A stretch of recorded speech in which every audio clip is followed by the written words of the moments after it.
Welcome to Greyvale Echoes. Dive into chilling gothic horror, where haunted castles, ghostly secrets, and eerie relics unravel terrifying truths. Join us for spine-tingling tales of the unknown. The curse has marked Robert Cairn, binding him to a world of nightmares. Now, sleep offers no escape, only a descent into a new kind of horror, where the ancient dead refuse to lie still and silent in their tombs. The flight back to London was a blur of smoke, rattling steel, and abject terror. Robert Cairn remembered little of the journey, his mind a shattered vessel, incapable of processing the mundane reality of train schedules and ticket collectors. His entire being was consumed by the final terrible image from the riverbank. The spectral, watery hand, formed of shadow and abyss, its long, elegant finger pointed directly at him, an accusation and a claim that had transcended the boundaries of the physical world. The Witch Queen knew his name. She knew his location. She knew the scent of his fear. And he knew, with the certainty that was a new and permanent form of madness, that he was no longer a mere observer of Ferrara's descent. He was now a key player in the terrifying drama, a second focal point for the malevolent intelligence that his colleague had so foolishly awakened.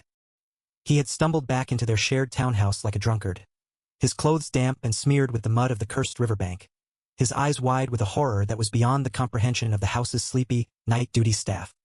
He had locked and bolted the door to his own study, a flimsy and pathetic defense against a power that could command the rivers and form limbs from pure shadow. And there he had remained.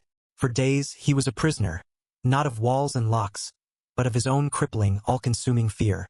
The world outside his study door, the world of gaslight, and horse-drawn cabs, and the distant, comforting chime of Big Ben, had ceased to be real.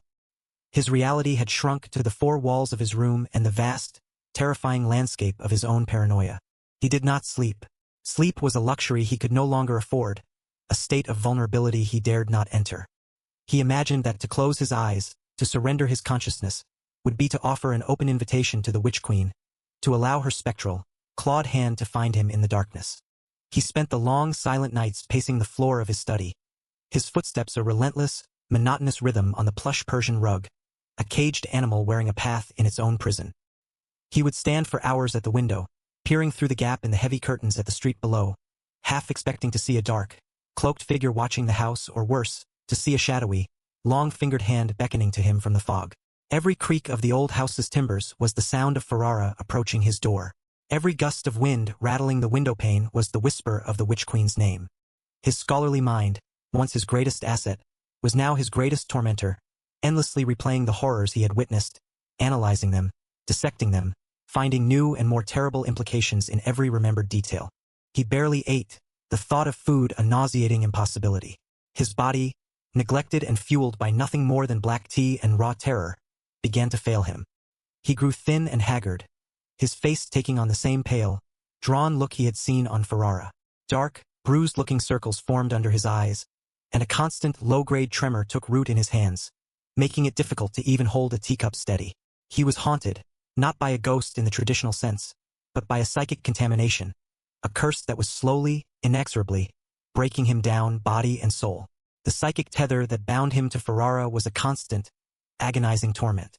It was no longer a simple hum of energy. It was a screaming, chaotic torrent of his colleague's madness. He could feel Ferrara's feverish, triumphant glee, his terrifying, ecstatic communion with the power he had summoned. He could feel the other man's contempt for him, for his fear, for his weakness. And he could feel, most terribly of all, the cold, ancient, and reptilian consciousness of the Witch Queen herself, a vast and patient presence at the other end of that psychic link, watching him, studying him, savoring his terror like a fine wine. After 3 days and 3 nights of this self-inflicted torment, his body finally betrayed him. His mind could no longer sustain its state of high-alert paranoia, an exhaustion so profound, so absolute, that it was like a physical weight, finally crushed his resolve. He was sitting in his high-backed leather armchair, a book lying open and unread in his lap, when his eyelids, heavy as lead shutters, began to droop. He fought it, his head jerking upright several times, his will fighting a desperate, losing battle against his body's overwhelming need. But it was inevitable. The room began to blur at the edges, the familiar shapes of his desk and bookshelves dissolving into a soft, gray fog. The last coherent thought that drifted through his mind was a single, desperate plea. Not the study. Anywhere but there. Then, his head slumped forward onto his chest, and he fell into a deep, heavy, and feverish sleep. It was not a sleep of rest or recovery. It was a surrender. It was a descent. And his plea, he would find, went completely unanswered. His dream did not begin with a gentle transition or a strange, surreal landscape. It began with a jolt of instant, terrifying recognition. He was standing once again in the very place his waking mind feared the most, the place where his nightmare had truly begun. Antony Ferrara's desecrated study. The dream was not a vague, foggy recollection. It was a perfect, high-fidelity recreation, every terrible detail rendered with a chilling, hyper-realistic clarity. He was standing on the same plush, dark rug, his dream feet feeling its soft, thick pile. The air was thick and heavy with the same cloying, sweet smell of exotic incense and tomb dust, a smell that was so real he could taste it on the back of his tongue. The heavy tapestries still covered the windows, sealing him in, and the only light still came from the single, low-burning fire in the hearth. He turned his head, a slow, dreadful movement, and looked at the fire. It was still there, burning with the same sluggish and utterly unnatural greenish-black flame, and it was still whispering. The low, guttural, rhythmic chanting, the very voice of the ritual, still rose and fell with the flickering of the flames, a sound that seemed to vibrate in the very marrow of his dream self's bones. He looked at the walls, and the frantic, sprawling hieroglyphs were still there, a mad, chaotic web of curses and protections, a testament to Ferrara's shattered sanity. He looked at the center of the room, and the makeshift altar, draped in its funereal black silk, was still there, its surface still littered with the obscene paraphernalia of forbidden magic. The bowls of gray powder, the sharp obsidian crystals, the grinning, yellowed skull. Everything was exactly as he had left it. It was as if no time had passed, as if he had never left, as if his brief, terrified escape had been nothing more than a fleeting illusion. He was back. He was trapped. And he knew, with a certainty that was the cold, hard core of the nightmare, that the dream had brought him back here for a reason. There was something new he was meant to see. Robert Cairns stood frozen in the center of his own recurring nightmare, a helpless actor forced to replay a scene of profound and personal horror. The dream replica of Ferrara's study was perfect, a meticulous reconstruction of a place that had become the epicenter of his terror. The sickly green, whispering fire, the cloying, tomb-scented smoke, the mad, sprawling glyphs on the wall was all exactly as he remembered it, a familiar landscape of dread. But this was not just a memory. A dream, he knew, was a fluid thing, a landscape where the subconscious mind could build and add, could twist the familiar into the new and the strange. And as his dream senses, sharpened to a razor's edge by a terror that was as real here as it was in the waking world, began to scan the room, he knew with a sudden, sinking dread that something had, indeed, been added. There was a new and terrible object in the room, a piece of furniture that had most certainly not been there before. His gaze was drawn, as if by an invisible, compelling force, to a dark, shadowy corner of the room, near the towering, silent bookshelves. There, standing upright and leaning at a slight, precarious angle against the wall, was a sarcophagus. It was a massive, anthropoid coffin, carved from a dark, veined stone that seemed to drink the unnatural green light from the fire. Its presence was an immediate and profound violation. It was too large, too ancient, too utterly funereal for the confines of a London study. It belonged in the silent, hallowed halls of a museum, or better yet, in the deep, quiet, and undisturbed darkness of a royal tomb beneath the Egyptian sands. Its surface was covered in painted hieroglyphs, faded and chipped with age, but still visible. Unlike the frantic, mad scrawlings on the walls, these were neat, precise, and ancient, the work of a master scribe from a forgotten dynasty. And at its head, a pair of large, stylized, almond-shaped eyes had been painted, outlined in black coal. They stared out from the stone, their gaze serene, eternal, and deeply, chillingly watchful. They seemed to be looking directly at him, a silent, painted gaze that had watched the millennia pass and was now fixed upon him with a calm, unnerving, and all-knowing intensity. Cairn was held in a state of dream paralysis, his feet seemingly fused to the floor, able to do nothing but stare at this new and terrible addition to his nightmare. The sarcophagus was a thing of immense, silent power. It dominated the room, its ancient, solemn presence making the other occult objects on Ferrara's altar seem like the cheap, tawdry toys of a child playing at dark magic. This was the real thing. This was an object that had touched the divine, a vessel that had been consecrated with the most powerful rites and spells of a civilization that had considered death not an end, but a doorway. He felt a strange, morbid, and scholarly curiosity begin to stir beneath his terror. Who was interred within? A high priest? A nobleman? The glyphs were too faded and the light too poor for him to read a name. But he knew, with a certainty that was a cold stone in his gut, that the sarcophagus was not empty. And as he stood there, watching and waiting, his terrible certainty was confirmed. A sound, a low, grating, and deeply unpleasant sound, broke the whispering silence of the dream. It was the sound of stone scraping slowly, laboriously, against stone. The sound was coming from the sarcophagus. He watched, his eyes wide with a horror so profound it was almost sublime, as the heavy, carved stone lid of the sarcophagus began to move. It did not fall away. It began to scrape slowly, horizontally, to one side, pushed from within by some immense, unseen, and impossibly patient force. The grating sound was agonizing, a sound of immense weight and finality, the sound of a tomb that had been sealed for 4,000 years finally being forced open. Inch by agonizing inch, the lid slid aside, revealing a growing sliver of the absolute, impenetrable blackness that lay within. The lid slid halfway, paused for a long, terrible moment, and then, with a sudden, jarring lurch, it overbalanced, toppled from the stone coffin and crashed to the floor.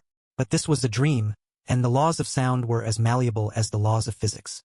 The massive stone lid, which should have shattered the floorboards and shaken the very foundations of the house, landed with a soft, dull, and utterly silent thud, a puff of ancient, spectral dust the only evidence of its impact.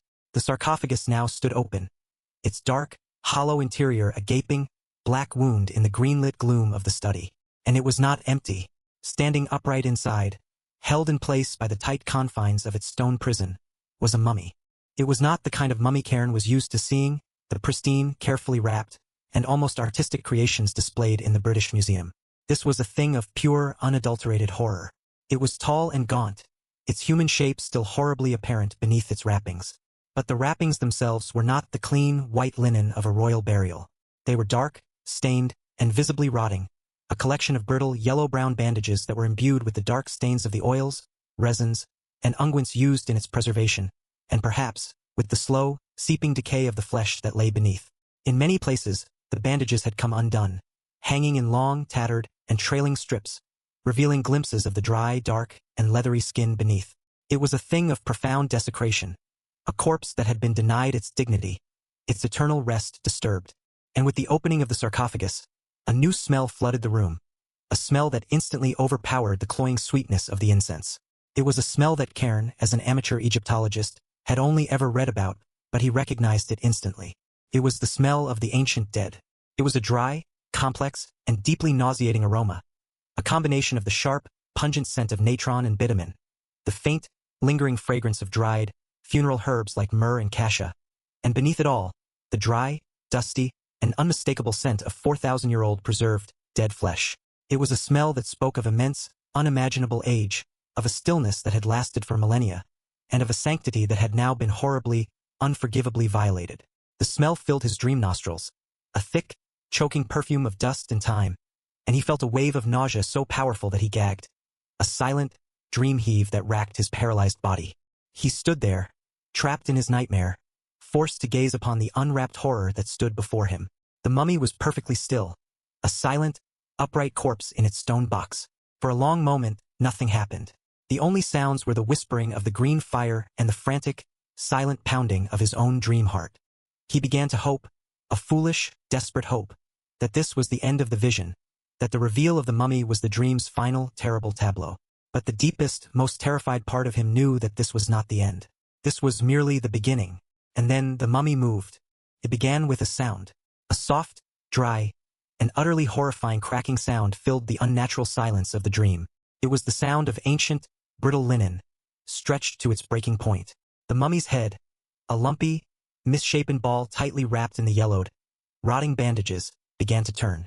It moved with a slow, jerky, and impossibly stiff motion, as if pulled by unseen strings, the ancient, desiccated sinews and muscles beneath the wrappings protesting their first movement in 4 millennia. The ancient linen of the neck wrappings, stretched taut by the turn, began to crack and split, small fissures appearing, from which a fine, pale powder the dust of ages drifted down, sparkling for a moment in the green firelight before vanishing.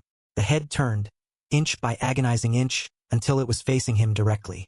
And through a ragged, dark gap in the rotting bandages that covered its face, 2 points of light suddenly flared into existence. They were not reflections from the fire. They were self-generated, 2 burning, intensely intelligent, and golden yellow embers that ignited in the darkness of the mummy's skull.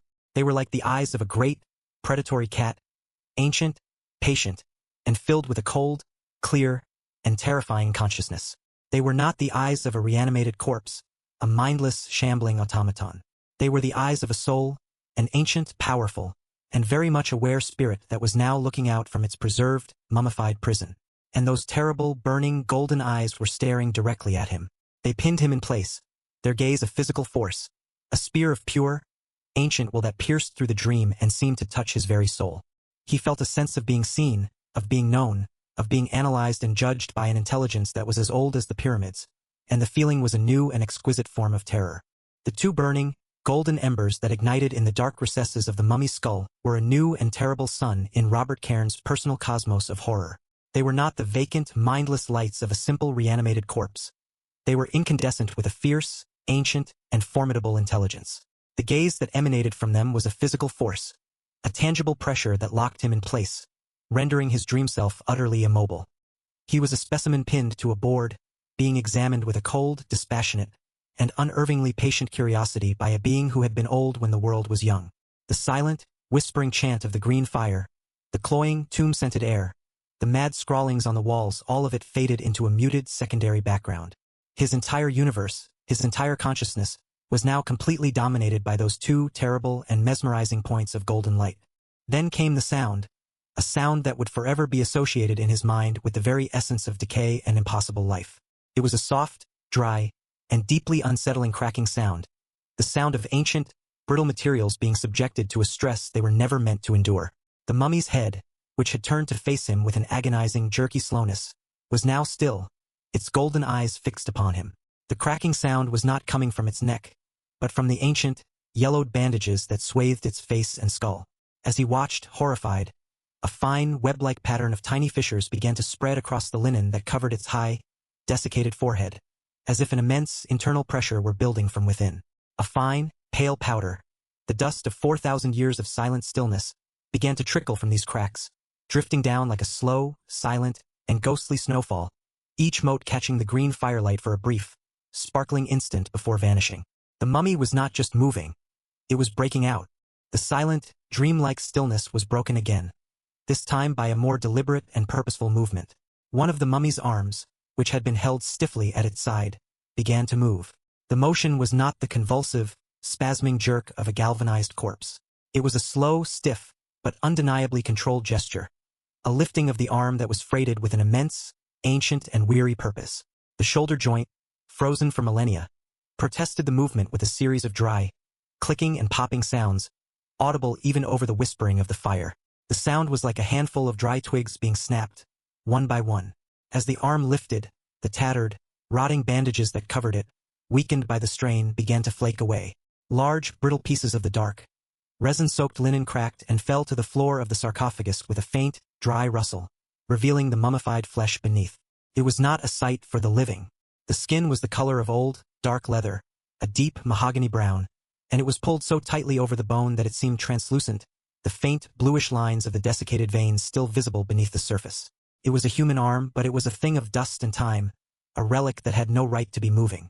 The mummified hand, its skin like cracked, sun-baked mud, its fingers long, thin, and skeletal, slowly rose into the green-lit air. The dry wrappings around the fingers, now little more than dust held together by ancient resins, disintegrated completely with the movement, turning into a small cloud of fine, brown powder that drifted away into the smoky air. The hand was now bare, a perfect, skeletal hand of brown, leathery skin and yellowed bone. And then, with a final, deliberate movement, the hand extended a single, long, and impossibly thin finger. The gesture was not threatening, not aggressive. It was a gesture of pure, focused, and undeniable intent.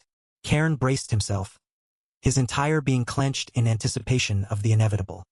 He expected the finger to point at him, to single him out, to mark him as the specter at the river had done, to deliver some final, terrifying judgment. But it did not. The mummy's golden, burning gaze remained fixed on him, but its single, extended, skeletal finger did not point at him. Instead, the entire arm swiveled with a slow, grinding protest from the shoulder, and the finger moved to point with an unwavering, unshakable certainty across the room. It pointed directly at the black-draped altar. It pointed directly at the small square of crimson velvet. It pointed directly at the gleaming, coiled, and terrible form of the Witch Queen's golden amulet. The silent command, the unspoken message, was as clear as if the mummy had shouted it. That, the gesture was a laser beam of pure, focused meaning. That is the thing. That is the source. That is the prison. That is the key. The mummy's entire, impossible, and terrifying reanimation seemed to be focused on this one, single, silent act of indication. It was a warning, an instruction, a desperate attempt to communicate a vital piece of information across the impassable gulf of ages. This creature, this ancient, reawakened priest or nobleman, was not a servant of the Witch Queen. It was another of her victims. Perhaps it was the guardian of her tomb. A man whose eternal rest had been violated by Ferrara's desecration. A man whose own spirit was now bound in some terrible, sympathetic servitude to the same power. And it was trying to help him. It was trying to tell him the one thing he needed to know. The sheer, staggering implication of the gesture sent a new wave of vertigo through Cairn. He was not alone in his struggle. There were other players in this terrible ancient game, other souls trapped in the Witch Queen's web. And this one, this ancient, dusty sentinel, had awoken from its 4,000-year slumber for the sole purpose of giving him this one crucial clue. The amulet was the focus. Everything came back to the amulet. The burning, golden eyes of the mummy seemed to intensify their gaze on him. A silent, desperate plea for him to understand the importance of what he was being shown. The single, pointing finger remained extended, as steady and as rigid as a rod of iron. A silent, bony arrow aimed at the heart of their shared enemy. The dream held this terrible, silent tableau for a long, stretched moment. The whispering fire, the swirling smoke, the glowing sigils on the walls, the kneeling, reanimated corpse with its burning, intelligent eyes and its single, accusing finger pointing at the source of all their misery. It was a scene of such profound and nightmarish strangeness that Cairn knew it would be a new cornerstone in the ever-growing temple of his own personal hell. He had been given a warning by a spectral hand from a river, and now he was being given an instruction by a reanimated mummy. His life had become a tapestry woven from the threads of impossible horrors. He understood now. He understood what the mummy was trying to tell him. The amulet was not just a source of power to be coveted or a curse to be feared. It was a physical object, a thing that could be taken, moved, hidden, or perhaps even destroyed. The silent, pointing finger was not just an indication. It was a call to action. And then, as if it had expended its last precious reserve of otherworldly energy in this one, great communicative act, the mummy began to falter. The intense, burning, golden light in its eyes began to flicker, to dim, like the last embers of a dying fire. The unwavering, focused intelligence in its gaze softened, dissolved, replaced by the vacant, empty darkness of the skull beneath. The silent message had been delivered, and the ancient spirit that had animated the corpse was now departing, its duty done. The reanimation, born of a desperate final need, was coming to an end. The ancient dust was returning to dust. The impossible life was surrendering, once more, to the eternal, silent embrace of death. The tableau of silent, pointing horror held for an eternity.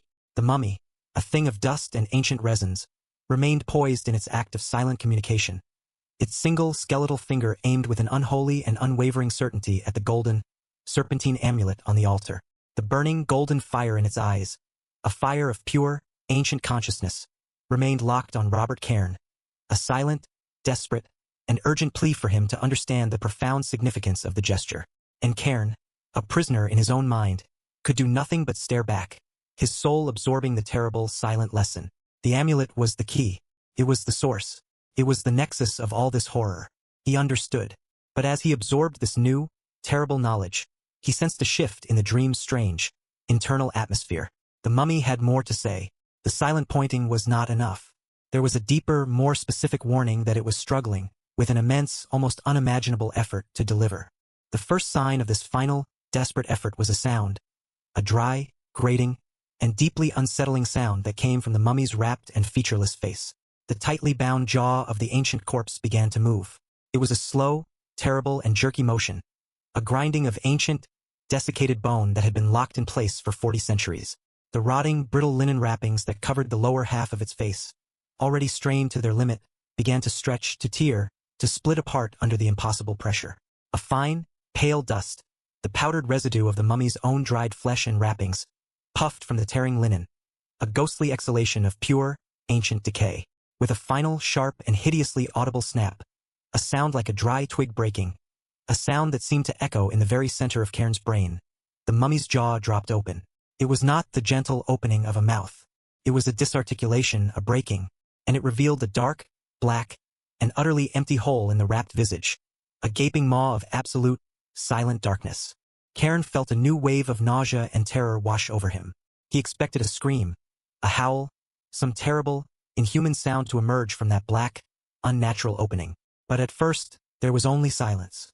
A deep, profound, and expectant silence that seemed to draw all the other sounds of the room, the whispering of the fire, the frantic beating of his own heart into itself. The mummy held its mouth open, a silent, gaping O of horror, and Cairn could feel the immense, almost physical effort it was exerting. He could feel the ancient, trapped spirit gathering its last, fading reserves of power, focusing all of its remaining will on this one, final, and most difficult of acts, the act of speech. And then the voice came. It was not a voice of flesh and blood. It was not a voice that was carried on the air by the vibration of vocal cords. It was a dry, faint, and incredibly ancient sound, a sound that seemed to be born not from a throat, but from the very essence of dust and time itself. It was a rustling, sibilant whisper, the sound of sand blowing over the face of a forgotten desert rock, the sound of brittle papyrus crumbling into dust. The whisper emanated from the dark, open hole of the mummy's mouth, a dry, ghostly exhalation of sound that was barely audible, yet it filled the entire chamber with its immense, weary, and ancient authority. The voice was a fragile, delicate thing, a sound on the very verge of non-existence, yet it carried the weight of 4,000 years of silent wisdom and suffering. It spoke in a language that was both familiar and utterly alien to Cairn. It was the pure, classical, and long-dead tongue of the Middle Kingdom, the formal, intricate language of the high priests and the god-kings, a language that Cairn had only ever seen carved in stone or written on crumbling scrolls.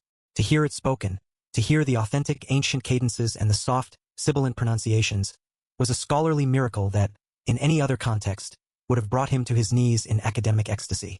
But here, in this nightmare chamber, spoken by the dry, dusty throat of a reanimated corpse, it was the most terrifying sound he had ever heard. The dry, whispering voice spoke slowly, each word a colossal effort, each syllable a victory against an eternity of silence. And Cairn, the scholar, the man who had dedicated his life to the study of these ancient tongues, understood every single terrible word with a perfect, horrifying clarity. The mummy was not speaking of a curse, not in the way he had understood it. It was speaking of a prison. It was a desperate, urgent warning, a final message delivered across the abyss by a fellow victim, the star serpent. The dusty voice whispered, the ancient words for star and serpent, painting a vivid, poetic image of the golden, coiled amulet, a creature of both the heavens and the underworld. The voice paused, gathering its fading strength, a dry, rattling sound coming from deep within the mummy's hollow chest. It is the lock, not the source. She is not in the amulet. She is behind it. Cairn's mind reeled. The amulet was not the container of the Witch Queen's spirit. It was a lock, a seal, a highly complex and powerful magical device designed to keep her out. It was a cage door, and Ferrara, in his ignorant, arrogant fumblings, was not trying to master the power within the amulet, but to pick the lock, to open the door and unleash the full, unbridled horror of the entity that was imprisoned beyond it. The whispering, dusty voice continued, each word now more faint, more strained than the last. She is bound by it, chained to its essence. Her power is filtered through it, a mere shadow of her truth. The voice faltered, the ancient words dissolving for a moment into a dry, rattling hiss. It was dying. The spirit was losing its tenuous grip on its physical shell. But it had one final, crucial warning to deliver. With a last, desperate surge of will, the mummy's voice returned, a final, urgent, and almost frantic whisper that was aimed directly at Cairn's soul. Do not break it. Do not shatter the lock. Do not free her. She must not be freed. The final word, freed, was not a whisper. It was a dry, rasping, and desperate plea, a sound that seemed to carry the collective terror of all the Witch Queen's past and future victims. And with that final, terrible word, the last of the spirit's energy was expended. The ancient consciousness that had so miraculously and so terribly animated the corpse finally let go.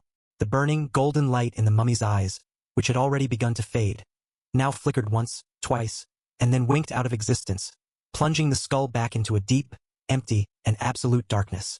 The impossible, momentary life was over. The mummy's head, no longer supported by a spectral will, slumped forward onto its chest with a dry, cracking thud, the movement sending another small puff of ancient dust into the air. The outstretched arm, its silent, pointing duty now done, fell limply back to its side, its skeletal fingers brushing against the rotting linen of its thigh with a soft, dry rustle. The mummy was once more a mere thing. It was a collection of dust, and bone, and dried, leathery flesh, an empty, inanimate vessel whose brief, terrifying reanimation was now over. It stood, slumped and silent, in its stone sarcophagus, a forgotten king or a long-dead priest whose final, desperate duty had, at last, been fulfilled. The dream was over. The message had been delivered, and Robert Cairn, the terrified scholar, was left alone in the silent, whispering nightmare of the study. His world, his understanding, and his very soul, now changed forever. He was no longer just a man with a curse. He was now a man with a terrible, and perhaps impossible purpose. The final, desperate whisper from the mummy, a word of warning. A plea of pure, ancient terror was the catalyst that shattered the dream. The instant the golden light died in the mummy's eyes and its slumped, lifeless form returned to being a mere object of dust and bone, the carefully constructed, hyper-realistic nightmare around Robert Cairn collapsed in on itself. The vision was not gently taken from him. It was violently ripped away, as if a great cosmic stagehand had suddenly torn down the entire elaborate set. The whispering green fire, the swirling incense smoke, the glowing sigils on the walls, and the terrible, silent form in the sarcophagus all dissolved at once into a chaotic, shrieking vortex of pure, white, mental static. He was violently, agonizingly ejected from the dream world, his consciousness hurled back across the psychic abyss towards the cold, hard reality of his own body. He awoke with a violent, full-body convulsion, a great, shuddering gasp that was less a breath and more a desperate, primal attempt to reclaim his own soul. He was not in the armchair where he had fallen asleep. The force of his waking had thrown him from it, and he found himself sprawled on the floor of his own study, his limbs tangled, his cheek pressed against the rough, familiar wool of the Persian rug. The room was dark, the fire in his own hearth long since dead, and a pale, sickly, pre-dawn light was beginning to seep through the heavy curtains, illuminating a world that now seemed flimsy, fragile, and unreal. His heart was a wild, panic drum, hammering against his ribs with a frantic, painful rhythm. He was drenched in a cold, clammy sweat, his shirt clinging to his skin, yet he shivered with a deep, bone-rattling chill that had nothing to do with the temperature of the room. It was the lingering, spectral cold of the tomb, a chill he had brought back with him as an unwelcome souvenir from his terrible nocturnal journey. He pushed himself up into a sitting position, his body aching, his mind a chaotic whirlwind of impossible images and echoing, ancient words. The dream was gone, but it had left behind a permanent, indelible stain on his consciousness. The mummy's dry, rasping whisper still echoed perfectly in his mind, not as a vague, dreamlike memory, but with the crystal-clear, verbatim clarity of a recent conversation. He could still hear the precise, sibilant, and long-dead pronunciations of the ancient Egyptian words. He could still feel the immense, weary weight of the 4,000-year-old spirit that had uttered them. He knew, with an absolute and terrifying certainty, that what he had experienced was not a simple nightmare, not a mere product of his own fear and exhaustion. It had been a communication. It had been a visitation, a desperate, ghostly message sent across the gulf of millennia from another of the Witch Queen's prisoners. The dream was not just a horror to be survived. It was a gift of terrible, vital, and world-altering knowledge. A new understanding, as sudden and as brilliant as a flash of lightning, illuminated the dark, terrified landscape of his mind. And with that understanding, everything changed. The entire narrative of his terror, the very foundation of his fear, was turned on its head. He had been a fool. He had been looking at the entire terrible situation from the wrong perspective. The amulet, the beautiful, terrible golden serpent that he had seen as the ultimate source of the evil, the vessel of the Witch Queen's accursed spirit, was nothing of the sort. It was a lock. It was a cage. It was a complex, powerful, and exquisitely crafted magical prison, designed not to channel the Witch Queen's power, but to contain it, to limit it, to keep her terrible, true essence chained in whatever dark, otherworldly dimension she inhabited. The power he had felt, the voice he had heard, the spectral hand he had seen, all of it was merely a sliver, a shadow of her true might, a fraction of her power that was able to leak through the intricate magical wards of her golden prison. And Ferrara, his view of his colleague, the man he had seen as a power-hungry madman seeking to master a terrible curse, was also wrong. Ferrara was not trying to control the Witch Queen. He was trying to free her. His frantic, desperate rituals, the chanting, the blood offerings, the summoning at the river, they were not acts of mastery. They were the frantic, fumbling attempts of a deluded, worshipping acolyte trying to pick the most complex and dangerous lock in the history of the world. Ferrara was not a sorcerer seeking power. He was a high priest trying to release his goddess from her ancient bonds, to unleash her full, undiluted, and world-shattering horror upon an unsuspecting modern age. The thought was so staggering, so much more terrifying than his previous assumptions, that Cairn felt a new wave of dizziness and fear. The stakes were infinitely higher than he had ever imagined. This was not about a haunted object or a single cursed man. This was about a potential world-ending apocalypse, an event that Ferrara, in his madness, was coming dangerously close to instigating. This new, terrible knowledge settled upon him, and with it, his own purpose, his own role in this cosmic drama, crystallized into a single, sharp, and terrifying point of clarity. His fear, the crippling, paralyzing paranoia that had held him prisoner for days, did not vanish, but it was now joined by a new, and much more powerful emotion. A cold, hard, and resolute sense of duty. He was no longer a mere victim of the curse, a passive recipient of its horrors. The mummy's message had transformed him. He was now a guardian, a sentinel. The ancient, long-dead priest had passed the torch, had deputized him in this ancient, ongoing war. His purpose was no longer simply to survive, to run, to hide. He now knew, with a certainty that was as absolute as the rising of the sun, what he must do. He had to get the amulet. He had to take it from Ferrara.